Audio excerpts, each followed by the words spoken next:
If the Pope is a fool, then let it be a fool for Christ, an example I shall adhere to when following the way.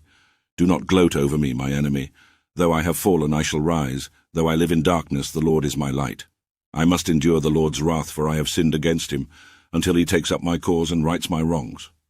He will bring me out into the light, and then I shall see his saving justice. When my enemy sees this, she will be covered with shame, for she said to me, "Where is the Lord your God?" This time I shall be watching as she is trampled underfoot like mud in the streets.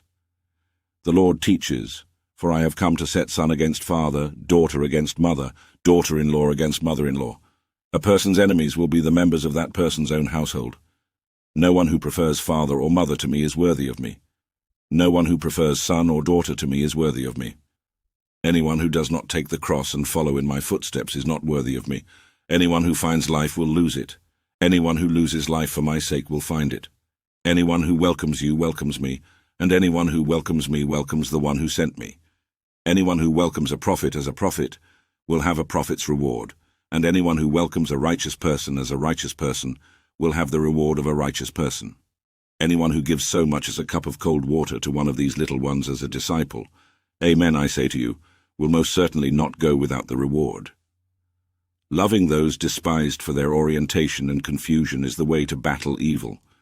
It creates enemies in one's own families and circles of influence as a result. Reviling the leader of the people is not the correct route to take in this war. We are called to love others. Sins of the tongue are sins of the tongue because although we do not mean to slander or murder if you use the Lord's thinking, that is the result of so-called brotherly correction. Rarely are words used for actual brotherly correction.